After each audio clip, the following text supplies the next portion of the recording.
In this video lecture, I am going to explain the power amplifiers, which is a part of the electronic circuit analysis subject. In this, we are going to discuss what is a power amplifier, why we need power amplifiers, and where is the application of power amplifiers, classification, and some definitions related to this classification. So first of all, before going to know what is a power amplifier, what is the need of this power amplifier actually? Because we have come across different types of amplifiers and we have studied different types of amplifiers up to now. But why power amplifiers means? So look at the picture which is obtained on the screen. This represents the block diagram of an audio amplifier. What it represents means actually this microphone. So human or any person will generate a voice signal through a microphone. That generated voice signal is fed as input to the different stages on this block in audio amplifier, and finally at the loudspeaker end we will get that amplified signal or amplified increased audio signal at the output. What is the process taking place in between reaching from input to output? So at the input end, a person will generate a voice signal. In microphone, we have transducer element. It will convert that voice signal into electrical signal, because we can amplify electrical signals only, means we can deal with electrical signals. That electrical signal is fed as input to the different stages of voltage amplifiers. These three blocks represents the voltage amplifiers. In these three blocks, it will increase the power levels, it will increase the voltage levels of the signal, because voltage amplifiers are deal with, they can amplify the small signals only. And the input we are giving, that is audio signal, is very low signal, which is in the terms of few microvolts. That signal should be amplified through these voltage amplifiers, means for that signal voltage levels are increased through these three stages, but that the increased voltage levels are not sufficient to drive the load end, that is loudspeaker. So to increase that, one more factor, that is power levels. If we increase the power levels of the voltage amplified signal, then we can clearly hear that generated voice signal at the microphone. So that we need power amplifiers. What power amplifiers will do means they deal with the large signals and they will increase the power levels of the voltage amplified signal. So at the loudspeaker end, we will get that power voltage amplified electrical signal in loudspeaker, and one more transducer will be there that will convert that generated electrical signal into voice signal, so that we can hear that voice signal at the loudspeaker end. So this is the need of the power amplifier, why we need to increase the power levels. So in this we have different classifications. We already know that there are different classifications in amplifiers, that is small signal amplifiers, large signal amplifiers. Small signal amplifiers mainly concentrates on the linearity between the input and output, gain of the output, or we can say that gain of that amplifier. These small signal amplifiers mainly concentrate on these three factors. But moving on to the large signal amplifiers, like a power amplifiers, they will handle large voltage and current level signals. Its main criteria is to increase the efficiency, power capability, and impedance matching of the output device. Impedance matching is very much needed. Why means, after the power amplifier only we are feeding that power amplified signal to the loudspeaker end. If the circuitry which is used to amplify the signal and the load end doesn't have the matched resistance, then it is somewhat difficult to reach our amplified signal, or it is somewhat difficult to get the output at the proper output at the loudspeaker end. So to make that proper impedance matching, we need power amplifiers. So it will like matches the impedance of the circuitry and the load end. That's why we need power amplifiers. These are the main factors that large signal power amplifier concentrates. Now we will see the classification in this power amplifiers. These power amplifiers are classified based on the power sorry operating point, nothing but Q point. Based on this Q point, these power amplifiers are classified. In this we have class A, class B, class AB, class D, and class S. Mainly first three, that is class A, class B, class AB, and one more class C. These four deal with the analog circuits. Nothing but they will take the analog signal as the input and it will amplify the analog signals. Class D will concentrates on the class D, and one more class is also concentrates on the digital signals. So if we go to the how this amplifies, what is the definitions, how this power amplification and efficiency factors are going to be affected in this classification, we will see. Coming to class A power amplifier. Class A power amplifier is nothing but in which conduction takes place for the full 360 degrees input cycle. Means in this Q point is like set near the middle of the load line, or we can say that it is at the center of the active region, and this AC input signal is applied to it. So will get the simultaneous various voltage and current signals. In class A power amplifier, conduction angle will be whole 360 degrees. The advantages is it's in this distortion is low, but the efficiency of the signal is very low in this class A power amplifier. Next, class B means in this amplifier will conduct for throughout 180 degrees of the input cycle. That means we'll receive only one half of the signal from this class B power amplifier, and this Q point is set near the cutoff point. Means one half cycle which is near to the active region, one half cycle which will be near to the like cutoff region.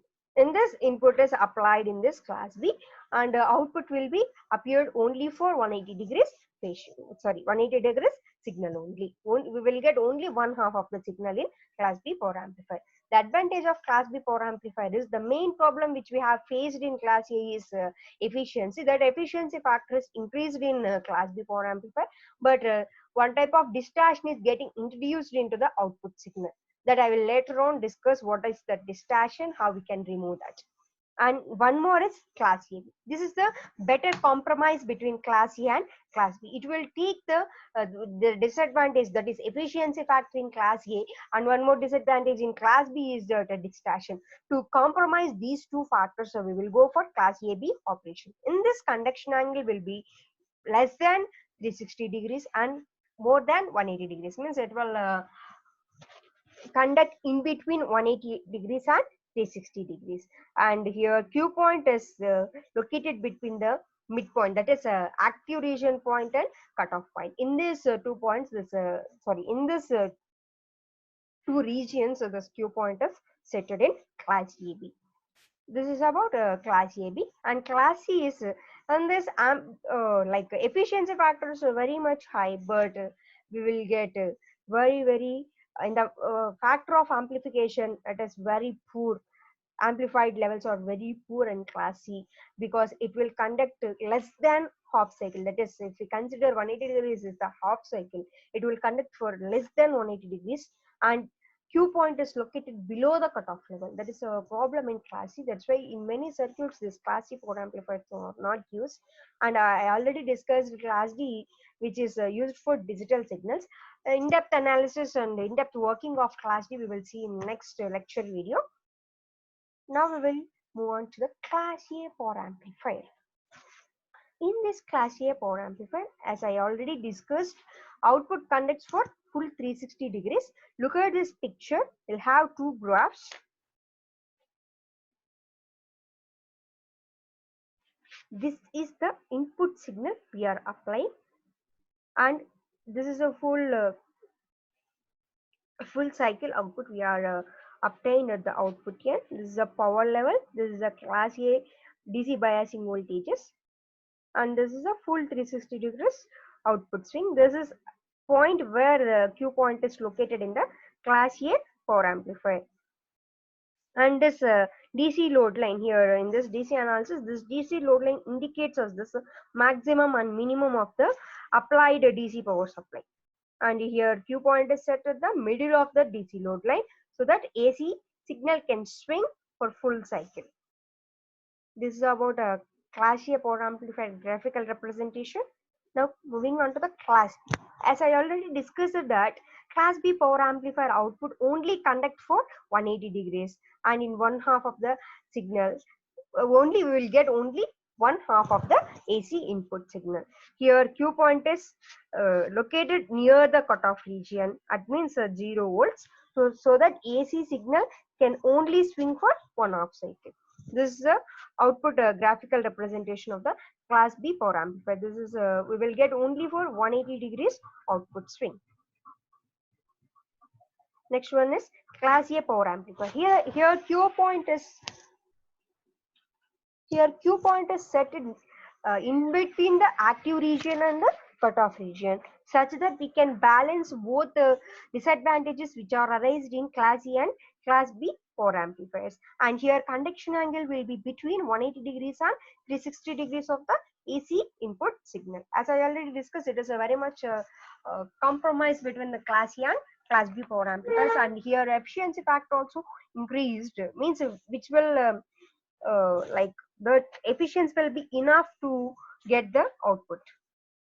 And here class C. Here class C in this Q point will be like it will be located below the cutoff region. That's why the conduction will be less than the 180 degrees or less than the half cycle. That's why this is not preferable for power amplification, because we are losing most of the signal, but distortion is very less in class C, but we will get a less amplified signal. If we consider the amplification factor, it is very less in class C power amplifiers. That's why these are not preferably used power amplifiers. Now we will see, or we will compare all these power amplifiers regarding their efficiency and the operating cycle. Class A operating point cycle will be full 360 degrees, and efficiency will be in between 25 to 50%. Means again we have classification in class A based on the circuitry, so that it will vary from 25% to 50% based on the circuitry. Next one is class AB. In this, conduction angle will be in between 180 degrees and 360 degrees, and efficiency we can get up to maximum 78.5% in this class AB. And class B, conduction angle will be 180 degrees, means operating point will be near to the cutoff region, and so that we'll get only one half of the signal. Efficiency will be 78.5% in class B, nearly 80% we'll get in this class B. And here class C, it will conduct for less than 180 degrees, and class D, it will typically this efficiency will be reaches to 90%, and it's based on the pulses, digital pulses, because we are using that in digital circuitry. And efficiency means it is the ratio of output power to the input power. Here we can see that output power is a AC, and we are applying DC input power and nothing but biasing voltage. So we'll consider that the DC losses in here in this also. That's why we are taking that efficiency as the ratio of output to the output AC power to the input DC power. This is about efficiency. Now we will see the in-depth analysis of class A power amplifier. Class A is classified into two types, that is direct coupled class A power amplifier and transformer coupled class A power amplifier. Look at this circuit. This circuit represents the direct coupled class A power amplifier. This is just like a normal amplifier, but here transistor used as a high power transistor. Compared to other transistors, this transistor configuration is somewhat high compared to the normal transistors which we are using in voltage amplifiers, because it is a power transistor. Then this RB and RC will provide the proper DC biasing, nothing but biasing stabilization factors to the circuit. And here this coupling capacitors are connected to the BCN, and we are applying input at the BCN, AC input to the circuit. And here this collector resistor will act as a load, because it is a direct couple. That's why in this direct couple, collector resistor will act as the load N. And this is as I already discussed, this is similar to the small signal amplifiers, except that it will handle higher voltages because we are using power transistors. This is working, or we can say construction of this direct coupled class A power amplifiers. Now we will see this it's working, and how this graphs will be appeared in this. In the above figure, when we apply the input signal to this power transistor, what will happen means the output will vary from like one cycle to another cycle, or we can say that pure 360 degrees signal will be appeared, and this operating voltage will based on this DC biasing voltages, so this operating voltage and operating currents vary, and a small input signal causes the output voltage to swing to a maximum of applied DC, that is VCC voltage, and a minimum of 0 voltage, means it will swing from 0 to 360 degrees, so such that we will get the full amplified signal for whole 360 degrees. This is the output current, output current waveform. This is the output voltage waveform. This is the applied input waveform. This characteristics will represents the CE characteristics, because in amplifiers we already know that the CE configuration is better for amplification purpose. That's why we are considering the output characteristics of the CE configuration BJT. And here this IC, it's a collector current. VC is the voltage between collector and emitter. Those are the output voltages and output currents. This is the DC load line. This line represents the DC load line, and we all know that in class A, operating point will be at the middle of the active region. This is the applied input AC signal which we are applying. So for that we are getting amplified voltage signal and amplified current signal. Nothing but we can say that this is output voltage swing, this is the output current swing. It will swing from minimum 0 to maximum VCC. But if we consider current value, it is a VCC by RC. It will maximum IM and VM values. This is about direct coupled class A power amplifier. Now we'll move on to the one more classification, that is a transformer coupled class A amplifier. Why we need to go for transformer coupled class A power amplifier is the efficiency factor is very less in direct coupled class A amplifier, which is very near to like a 25%. Below 25% only we will get efficiency in class A power amplifier, direct coupled class A power amplifier. That's why to overcome that, and one more problem is it provides poor impedance matching in direct coupled class A amplifier. To overcome that, we are moving on to the one more classification, that is a transformer coupled class A power amplifier. Look at this picture. This circuit will represents the transformer coupled class A power amplifier, and the name itself we are getting the hint that it is coupled using a transformer. Coupling will done at the output end. That's why at the output end transformer is present, and here primary windings are connected to the collector terminal, and here we are applying the DC biasing, DC bias voltage, that is VCC, and at the secondary winding of the transformer we are connecting the load end, that is RL here. This RB provides a proper biasing to the circuit, and we are applying input at the capacitor, that is base end. So the circuit uses a transformer to couple to the load, and it will improve the efficiency of the class A to 50%. As I already discussed, that efficiency factor of class A, which will be lies between 25 to 50%. So for a direct class A power amplifier, we get efficiency factor as 25%. For transformer coupled class A amplifier, we will get efficiency up to 50% using the transformer. How this circuit will works? Here transformer will improve the efficiency because it is able to transform the voltage, current, and provides proper impedance to the circuit. And we can say that this transformer will provide the proper to improve the efficiency factor. This transformer will help in that. This is the graphical representation of the transformer coupled amplifier. This is the operating point. Here we'll get a voltage swing, that is a voltage signal, and this is the current signal. And because of applying biasing voltage to the transformer, we won't get any losses in the output signal. That maximum voltage of the signal will get doubled.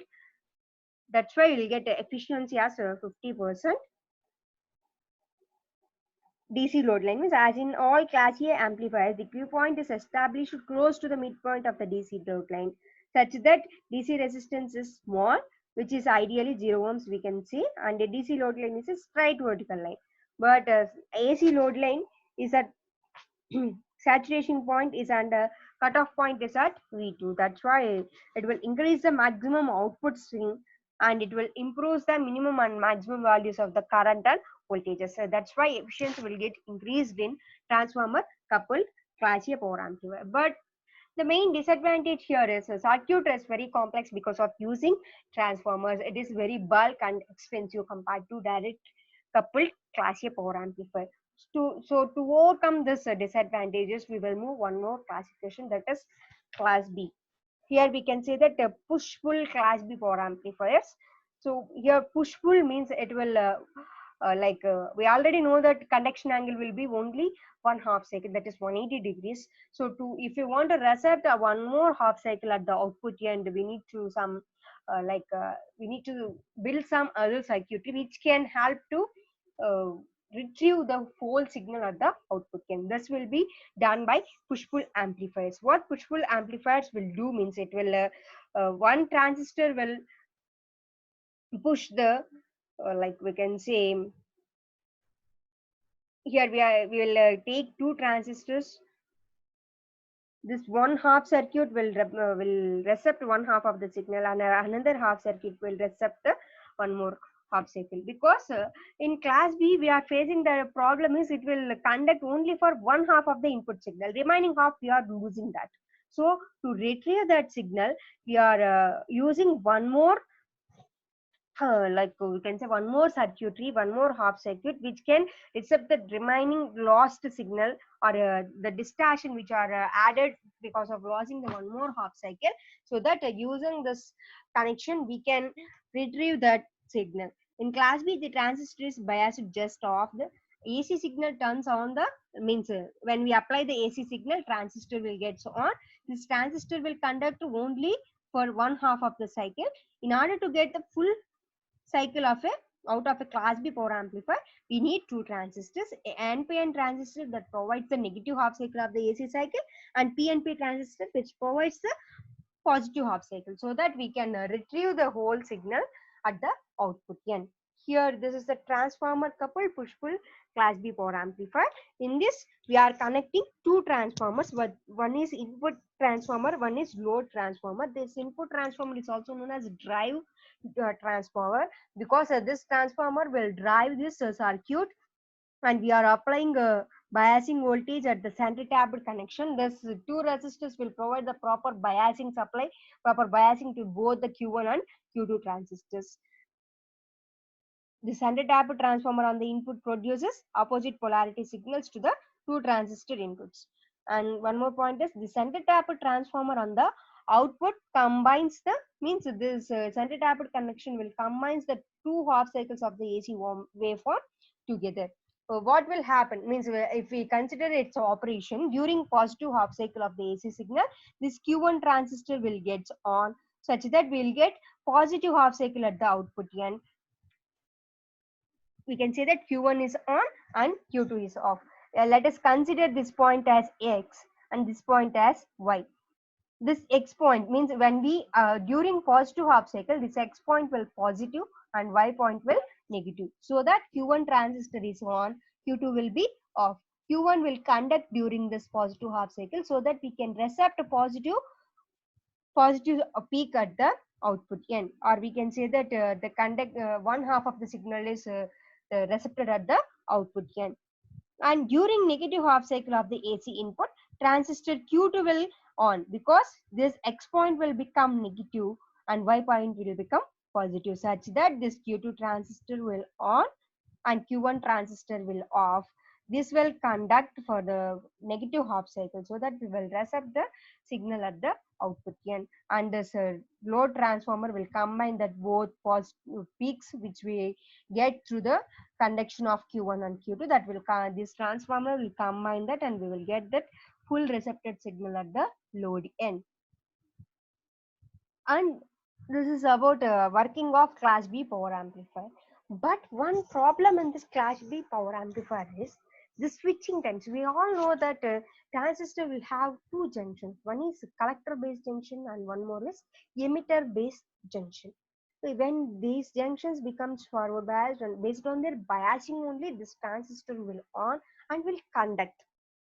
If one will be forward, one will be reverse, then only this will means emitter base will be forward biased and collector bias will be reverse biased, then only transistor will on and will get into the conduction mode.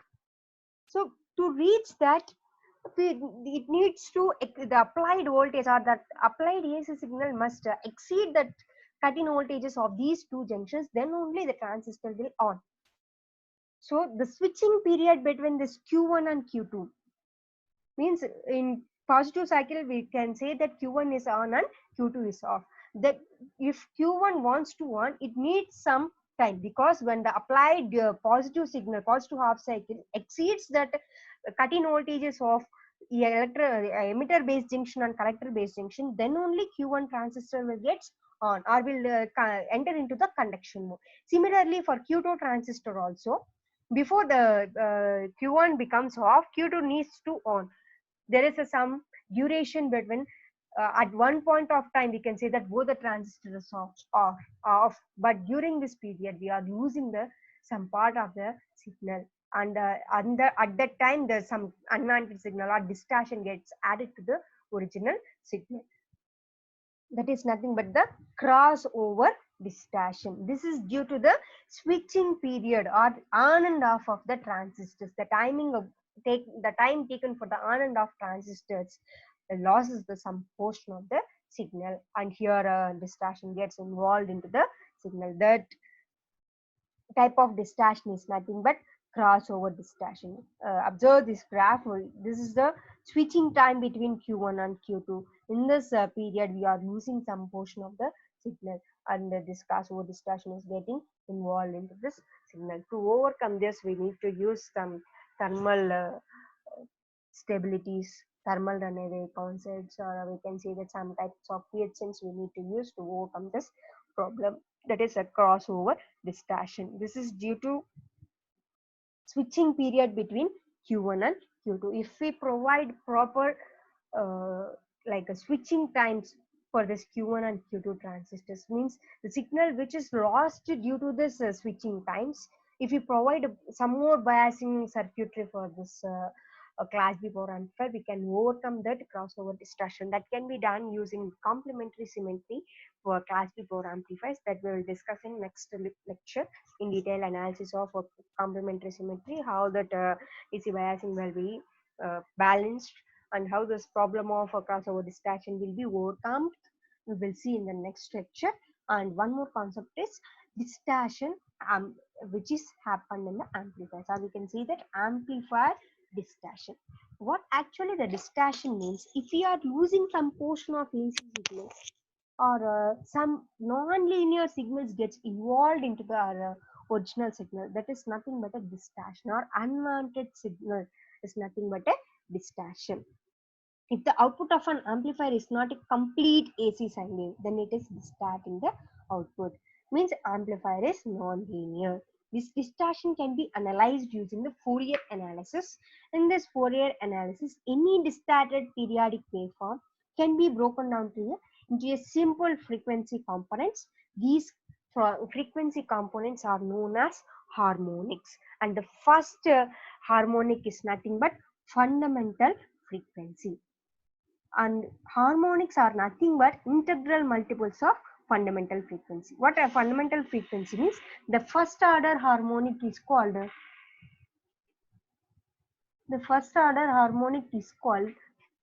fundamental frequency, and these harmonics are integral multiples of this fundamental frequency. That fundamental frequency is our original signal, that the frequency component is our original signal. Remaining harmonics or remaining frequency components are the distorted signals which are getting added into our original signal.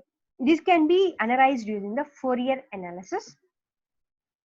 That is considered if the fundamental frequency is 5 kilohertz. First harmonic will be 1 into 5 kilohertz. Similarly, second will be 2 into 5, third will be 3 into 5, and fourth will be 4 into 5. And this odd 1 and 3 are odd harmonics, and 2 and 4 are even harmonics. Now we'll see what is harmonic distortion. According to Fourier analysis, if a signal is not purely sinusoidal, then it contains harmonics. So see at this picture, this is our input signal we are applying, that is full AC sinusoidal signal. First harmonic distorted signal will looks like this. First harmonic means it will have one peak. Second harmonic means two peaks. Third harmonic means 3 peaks. Look at this combined picture. This is the original signal which we need to retrieve. But because of this harmonics, because of this distortion, it will get added into the signal and it will generate some type of noise. Or we can see that we are losing some portion of the signal because of this induced distortions. So that to uh, but we can say that in every practical application we'll have harmonics, or we can say that distortion, but methods are employed to like decrease how much possible to decrease that distortions. That much methods are employed to decrease this harmonic distortions. In next lecture we will analyze this second order harmonic and nth order harmonic distortions, and this is how we can calculate an by a1 into 100. An is the amplitude of the fundamental frequency and ai is the amplitude of the highest harmonic. And if you want to calculate total harmonic distortion, it is the root of d2 square plus nothing but sum of the squares of sum of the individual harmonics, nothing but second, third, fourth, and nth harmonic multiplied with 100. This is how we can calculate the total harmonic distortion, which are included into our original signals. In next video lecture, I'll explain the in detail analysis of complementary symmetry amplifiers and how to calculate the efficiency of this class A, class B, and we have theoretically say that it is 25%, 50%, and for class B it is 78.5%. In next lecture, I'll do the analysis part, means we'll calculate the efficiencies and we'll see further classifications and further working, that is class B, class C, and power amplifiers. I hope you enjoyed this lecture and understand this. Thank you.